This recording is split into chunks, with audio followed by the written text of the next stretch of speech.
கடைசியாக தேர்தலில் நிற்கக்கூடிய வேட்பாளர்கள் உங்களுக்கு நான் சொல்லிக் கொள்ள விரும்புகிறேன்.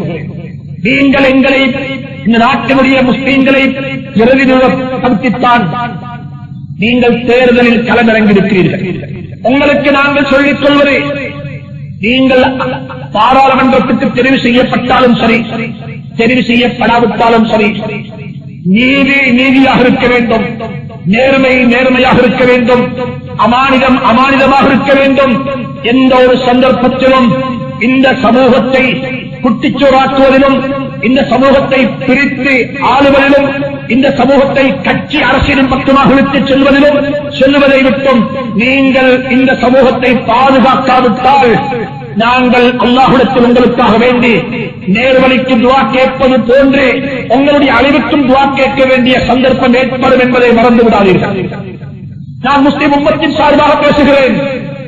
கடந்த காலங்களில் எங்களை குட்டிச்சோராக்கி, எங்களை இழிவுபடுத்தி சிங்கள மீடியாக்களின் ஊடகங்களிலும் பொது ஊடகங்களிலும் முஸ்லிம் தலைவர்கள் செய்த சில அடாவடித்தனமான செயல்களின் காரணமாக நாங்கள் எப்படிப்பட்ட நிலைமைகளை இந்த நாட்டில் சந்தித்தோம் என்பதை யாரும் மறந்து விடாதீர்கள். சமூகத்தை காட்டிக் கொடுக்காதீர்கள், சமூகத்தை பிளவுபடுத்தாதீர்கள். சமூகத்தினுடைய ஒற்றுமை அனைத்தை விடவும் மேலானது. நாங்கள் சொல்லுகிறோம், எதை விட்டுக் கொடுத்தாவது சரி இந்த சமூகத்தை ஒற்றுமைப்படுத்துவோம். எங்களுடைய மதுகளை விட்டுக் கொடுக்க வேண்டுமா, எங்களுடைய கட்சியை விட்டுக் கொடுக்க வேண்டுமா, எங்களுடைய போக்கை விட்டுக் கொடுக்க வேண்டுமா, எங்களுடைய எதை விட்டுக் கொடுக்க வேண்டும்? நாங்கள் உலகத்தினுடைய இந்த சமூகத்தினுடைய ஒற்றுமையை கட்டியெழுப்புவது எங்களுடைய கடமை என்பதை மறந்துவிடாது. மிக தெளிவான குர்ஆன் ஹதீஸை ஆதாரமாக வைத்து சொல்கிறேன். ஸல்லல்லாஹு அலைஹி வஸல்லம் சொன்னார்கள், புகாரி ஷரீஃபில் ஹதீஸ் வந்திருக்கிறது, இக்ராஉல் குர்ஆன், நீங்கள் குர்ஆனை படியுங்கள், நீங்கள் குர்ஆனை வாசியுங்கள், நீங்கள் குர்ஆனை விளங்குங்கள். எதுவரைக்கும் தெரியுமா? மக்தலஃபத் அலைஹி குலூபுக்கும், உங்களுடைய உள்ளங்கள் எல்லாம் ஒன்றுபட்டிருக்கும் காலம். நீங்க 10 பேர் 25 பேர் சேர்ந்து குர்ஆனை விளங்க போறீங்களா? நீங்கள் எல்லாரும் ஒன்றுபட்டிருக்கிறீங்க, ஒரே கருத்தில் இருக்கிறீங்க, நீங்க முரண்பட்டுக் கொள்ள இல்ல, நீங்க தக்கிக்க இல்ல. அதுவரைக்கும் குர்ஆனை படிங்க. அல்லாஹ் சொன்னாங்க, வஇதா இஹ்தலஃப்தும், குர்ஆனுடைய விளக்கம், குர்ஆனுக்கு விளக்கம் சொல்றதுல உங்களுக்கு மத்தியில கருத்து வேறுபாடுகள் வந்து, முரண்பாடுகள் வந்து, சண்டை பிடித்துக் கொண்டு அடிப்படைக்கு வரக்கூடிய அளவுக்கு வரப்போறீங்களா? அல்லாஹ்வோடு நபி சொன்னாங்க, நீங்க குர்ஆனை மூடி வச்சு திரும்பி போயிட்டு. நாங்க சொல்றோம், ஒற்றுமை ஆக முக்கியமாக. இந்த நாட்டினுடைய ஒற்றுமை, இந்த நாட்டில் முஸ்லீம்களுடைய ஒற்றுமை நாங்க சொல்லுகிறோம் உங்களை கையில இல்ல. துருஷ்டவசமான ஒன்றுதான் அரசியலை வைத்துத்தான் இன்றைய உலகம் எங்களையும் கூறு போட்டிருக்கிறார். நாங்கள் பயங்கரவாதிகள் அல்ல, நாங்கள் பயங்கரவாதிகள் அல்ல, நாங்கள் முற்போக்குவாதிகளும் அல்ல, நாங்கள் பிற்போக்குவாதிகளும் அல்ல. நாங்கள் ஒரு நடுநிலையான சமூகம், நாங்கள் அமைதியை விரும்பக்கூடியவர்கள்.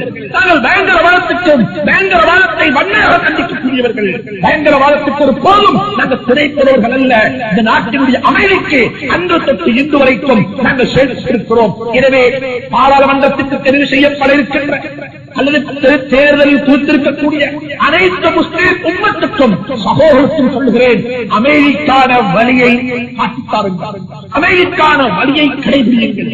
நல்ல ஒரு அரசாங்கத்தை கட்டியெழுப்பதற்கு என்ன செய்ய வேண்டுமோ அதை செய்ய பாருங்கள். தெரிவு செய்யப்பட்டதற்கு பிறகு கடந்த காலங்களை போன்று கட்சி மாறி மாறி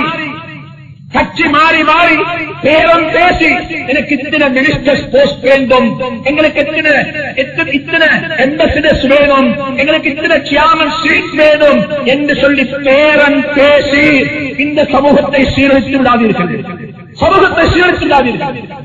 நல்ல ஒரு நிர்வாகம் இந்த நாட்டில் கட்டியெழுப்பப்பட வேண்டும். அது யாரு வந்தாலும் சரி, எங்களுக்கு பிரச்சனை கிடையாது. ஆனால் ஒன்று தேவை, முஸ்லிம் உம்மத்தினுடைய அமைதி, முஸ்லிம் உம்மத்தினுடைய நேர்மை, முஸ்லிம் உம்மத்தினுடைய ஒற்றுமை வெளிப்படுத்தப்படக்கூடிய ஒரு அரசாங்கத்தை இந்த முஸ்லிம் சகோதரர்கள் கட்டியெழுப்பது கடமை என்பதை இந்த தருணத்தில் ஞாபகமிட்டுக் கொள்ள விரும்புகிறோம். எனவே அன்புக்குரிய சகோதரர்களே, அன்பு பெரியார்களே, இவைகளை கவனத்தில் கொண்டு கடந்த காலங்களுடைய அரசியலை மறந்து ஒரு நல்ல ஒரு ஆட்சி, அதிகாரம் நிறைந்த நல்ல ஒரு சமூகத்துக்கு மனித பேர்களை மதிக்கக்கூடிய மனிதனுக்கு மனிதனை கண்ணியப்படுத்தக்கூடிய ஒரு ஆட்சி இந்த நாட்டில் உருவாக வேண்டும் என்பதற்காக வேண்டி நாம் அனைவரும் துஆ செய்ய பிணைப்பட்டிருக்கிறோம். அல்லாஹ் சுப்ஹானஹு வ தஆலா அப்படிப்பட்ட ஒரு நிலையை இந்த நாட்டில் உருவாக்கி வைப்பானாக. ஐக்கியம் நிறைந்த, ஆரோக்கியம் நிறைந்த, சமாதானம் நிறைந்த, சமத்துவம் நிறைந்த, மனித நேயம் நிறைந்த ஒரு ஆட்சியை எங்களுக்கு அல்லாஹ் தந்தருள்வானாக.